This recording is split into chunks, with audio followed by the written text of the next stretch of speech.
Hey guys, and welcome to Ozzie Reviews, and welcome to October Q A. Now it's been a pretty big month for me guys, so we'll start off with what's new, what's been happening.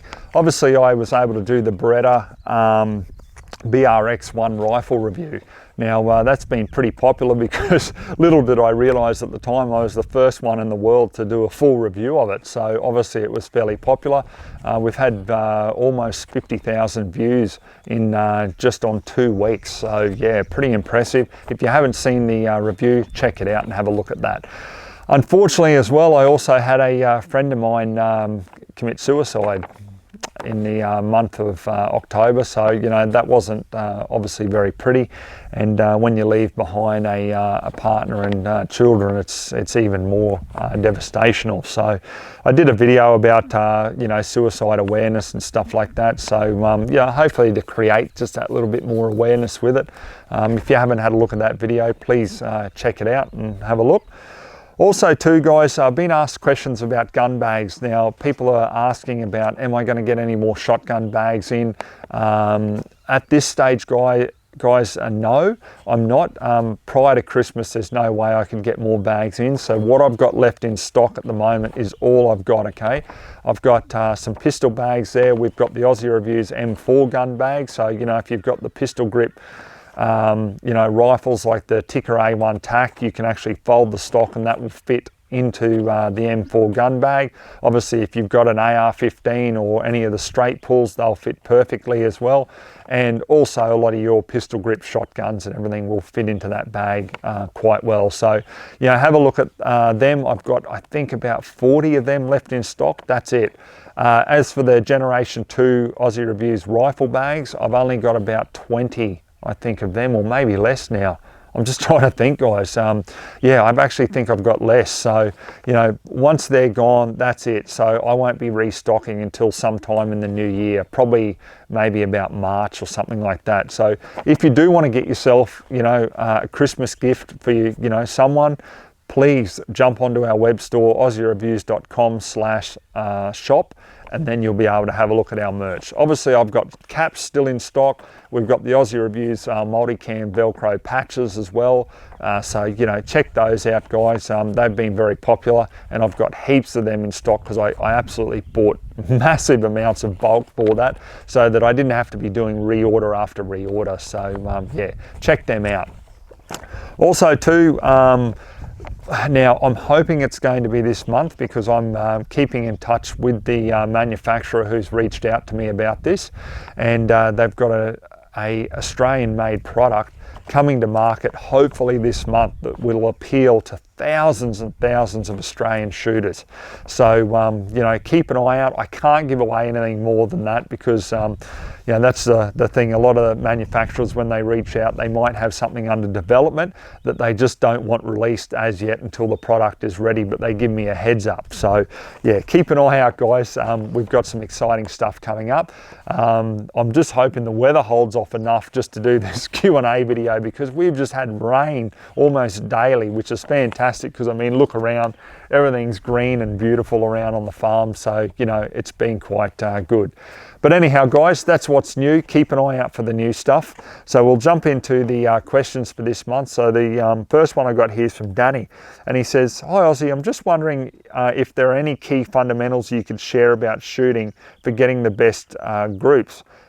For example, keeping your cheek on the gun, keep the barrel the same temperature, don't count the cold shot, maybe a subject for a new beginners video. I agree mate, I probably should do a video on that, but for me, breathing is a very big thing. Also the stability with your rear rest when you're shooting. I find a lot of people don't have that down pat and there's still that movement, you know, which is going to put your shot off there, especially the more distance that you're shooting out. Also I find too, trigger control is a massive one, and I often tell people to do this. So when next time you go to a range or you're out just, you know, recreational shooting, take a snap cap or two. If you've got someone with you, get them to load the magazine, you know, for you, and put a snap cap or two in that magazine somewhere so you don't know where it is, okay? And then just, you know, line up your target and, you know, do a couple of shots there, and then when you come across that snap cap, you won't know. and you'll be able to tell when you squeeze that trigger, hopefully, and not jerk the trigger, you'll be able to see whether you're snapping at the trigger, okay, or it's a nice consistent squeeze. And tell you what, geez, it really tests you. And then when you identify that you do that, then you'll know, well, geez, okay, that's another thing that I've got to work on to bring those groups in. Also too, what you said about the same sight picture, basically by keeping your cheek on the firearm, that's a big one, you know, so you can keep the same sight picture and manipulate that bolt. I find that important as well. So yeah, there's a few there, mate, so I probably will do a video on it. Next question I got here is from Anton. He says, hi Ozzie, if you could only have 3 firearms, what would they be and why? Okay, so I'm assuming it's going to be caliber as well you're talking about here, mate, not just like brands or anything, but I'll address both. So for me, if I had 3, I think 12 gauge shotgun in my Benelli M4 semi-auto, that definitely would be a must-have. Reason I say that is the 12 gauge is very versatile, you know, with the different shots that are available in it. You know, you can have everything from solids right up to, you know, 7 you know, shots. So the variety and application there is just unreal. As for a rimfire, now if I could only have one, because I've got to choose 3 firearms here, I would probably say that Vaccination semi-auto in 22 Magnum. The reason I say that is because as far as rimfires go, I want something that's going to take care of everything within that range, and I think the rimfire 22 Magnum semi-auto would definitely do that in the Vaccination. So that would be my second choice, and I'd probably say third choice would be just a good 308. Obviously the reason for that is so I can go out and I can shoot deer legally in any state. Also, you know, large pigs, large game, and then if I want to shoot out at greater distances, you know, you can do it all with a 308. So I'd probably go that. As for the platform, you know, something like, you know, I love my Lithgow 308. You know, you can get like a ticker, yeah, something like that, you know, that would be my choice there. So yeah, that would be my 3 choices. Now, next question I've got from Stuart, but I've also got the same question from John, and it's about licensing, and I believe it's down in Victoria. So the question I've got here is, hi Ozzie, have there been any articles getting around stating that shooters could lose their guns for 10 years just by getting a speeding or COVID fine, and no other items other than firearms permitted in the gun safe, and restrictions on where the now prohibited person can not be on a premises where firearms are kept or stored? Have you looked further into this and able to shed any light? No, I haven't. I don't know what's going on down in Victoria. You know, it's just getting tighter and tighter. I mean, I don't know how many times I got to say it, guys. I mean, I addressed it in the you know, last Australian shooter video that I did when I was talking about, you know, restrictions, and they just chip away, chip away, chip away. Think of a dog on a chain, right? Every year they just take one link of that chain away. The dog doesn't notice until it's too late and the dog's like this against the post. And that's how we are with our firearms. And this is why I see that it's so important, so important to stand behind organisations that actually fight and do something. Guys, I'm a big believer in the Shooters Union, and the only reason I am is because I've seen firsthand what they do. You know, they're in every single meeting, in there with weapons licensing here in Queensland, and they object to new proposals. They're in there fighting on behalf of members, helping them get across the line, you know, with their actual applications when they've just been stonewalled for months and months. I mean, I don't know of any other organisation that does that. Certainly not the bigger organisations. I mean, I've gone to them before, and they don't even care if you've got a problem with your licence application. Oh, that's nothing to do with us as a standard response. Like, so this is what I mean. We have the capability to do something about all this. I don't agree with any of it, like Stu or John. I don't believe with any of this. You know, just absolutely ridiculous that you can't have other items in a gun safe. Well, what's wrong with having a passport or your partner's jewellery or something like that stored in a gun safe that obviously adds great security to valuables. But you're under a dictatorship where you can't even store items of your choice in your own safe, in your own home. Guys, can we see what's happening here? Like, and this is what I mean, like, but people, and you will get the same apathetic shooters, they'll keep voting Labor, they'll keep voting the LNP, and then they keep getting the same restrictions and the same control all the time, and nothing ever changes. Where we have the numbers to get change, guys. If we all voted as one, for example, next federal election, if every shooter, 1 million of us here in Australia, plus our families and you know, a handful of friends, say we had 2 million votes. If we had 2 million votes and we all voted, for example, for the Liberal Democrats, could you imagine the change that we would get by having a party in power in such numbers who believes in freedom, absolute freedom? And I'm not talking about just firearms, absolute freedom across the board. The place would just be amazing in my view. I would love to see Australia return to a freedom loving country, because at the moment I don't know what this Australia is that I live in. It's certainly not what I'm used to or what I was raised with, in line with my own family values. It's just becoming ludicrous, and I don't like seeing, you know, like I say the word, like, you know, there's, or the phrase is more than one way to skin a cat. Well, that's exactly what these licensing departments do. Like, you have a speeding fine and you can't have a firearms license, really? Would you like to bring up the history on most of the people that work in those licensing departments and then see if they're fit and proper to be working there? Because I can assure you, just from evidence that I've seen here in Queensland, if they applied the same rules that they suggest shooters should abide by to those people that work in there, half of them wouldn't even be there. So, yeah, it's just laughable. But anyhow, that's my thoughts on it, mate. Something needs to change, and seriously, we have the numbers.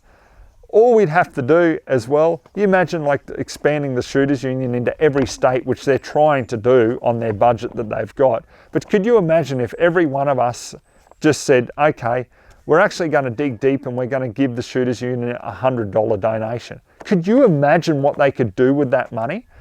We've got other big organisations that have got millions in the bank. And what really gets spent on firearm rights and fining?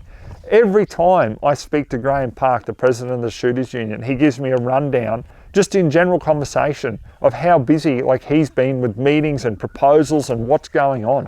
Like, it is a constant fight. And, you know, to have someone who does that, and a lot of people who do that, you know, for free, because most of them are volunteers.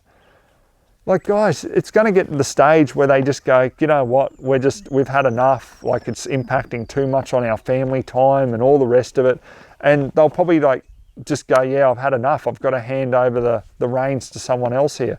We don't want to see that. So that's why I say, you know, dig deep and back them with money so they can actually do something. Because I tell you what, if they were like our bigger organisations and they had millions in the bank, geez, I tell you what, we'd see some changes. I mean, look what happened even the last election up here in Queensland, and the Flickham campaign that Shooters Union was heavily involved in. You know, and they paid for billboards in key areas, you know, to get rid of the major parties and everything. And they did that on a shoestring budget, guys. So can you imagine if they had millions to be able to fight with? Tell you what, it'd be awesome for us. But what's it going to take? I don't understand why shooters are just so apathetic and so lazy. Guys, you will have nothing left if you keep this, you know, going by without doing anything, or keep letting it go by without doing anything, I should say. So get up, get off the couch, get involved, whether it's donating your time, whatever. You've got to stop this, because these sort of rules and policies will come in, and it'll be just another way to restrict you from having firearms.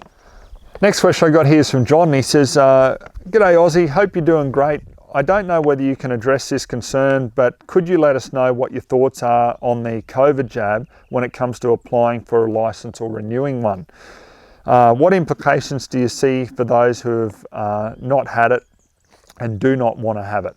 I'm not an anti-vaxxer by any stretch, as I take the flu shot every year, but I would like more time to see where this is all headed before I jump into it.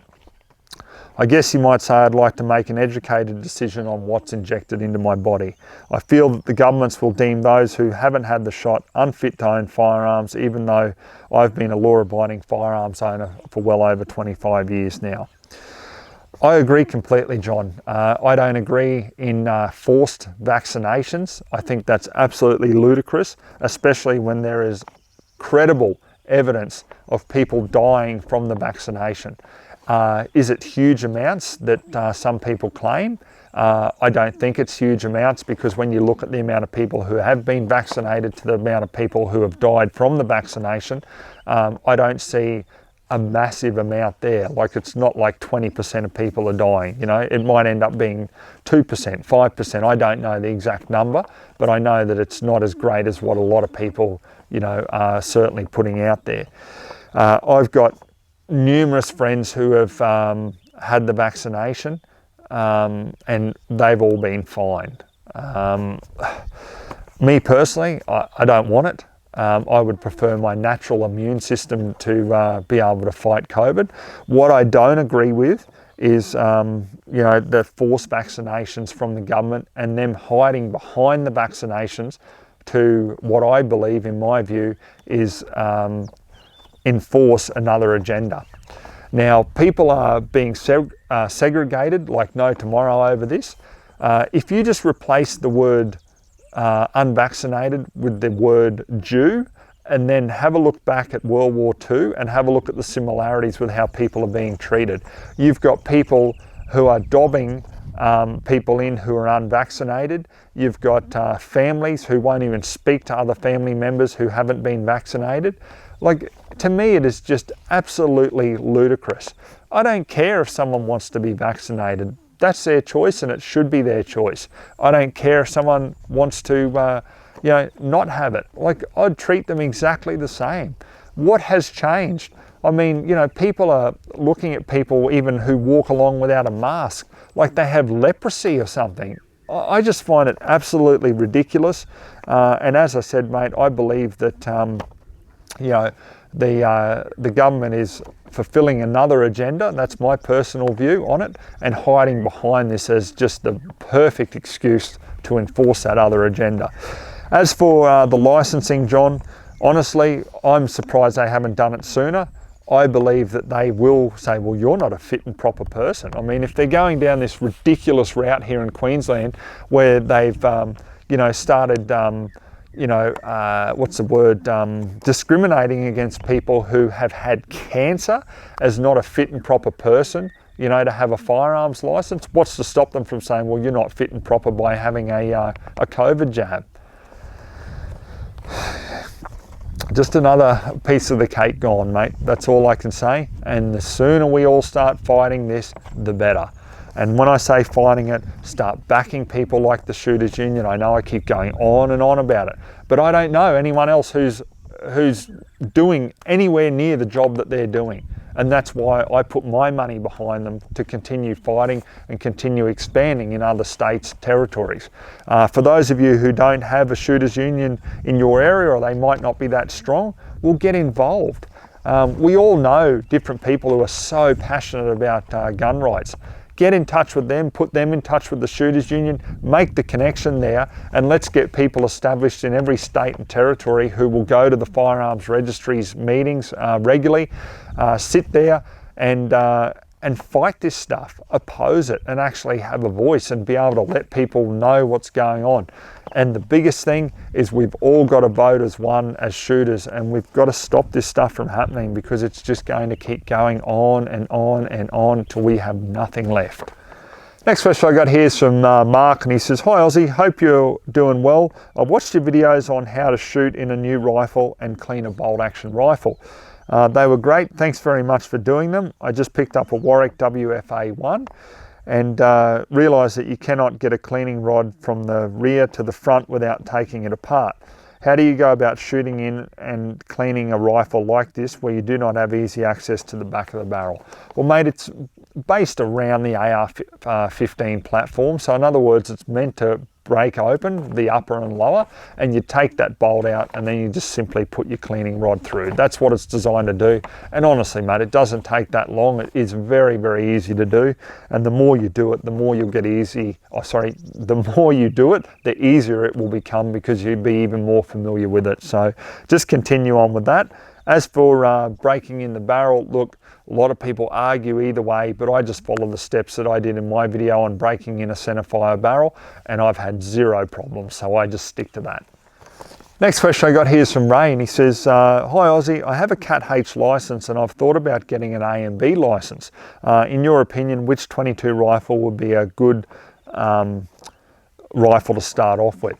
Well, mate, I've recommended this numerous times, and most people will say it even before I say it, but the Ruger American, just the standard model 22 LR is just a fantastic rifle. I have numerous friends who have them on my recommendation, and they absolutely love it for a budget, good starter rifle. In saying that too, if you want more of a traditional look, I mean, you can get them with a wooden stock, but if you want that real traditional blued wooden stock look, have a look at the CZ range, like the 455, 457. Have a look at my reviews on them, like just brilliant rifles, shoot very, very accurately. You know, they're great.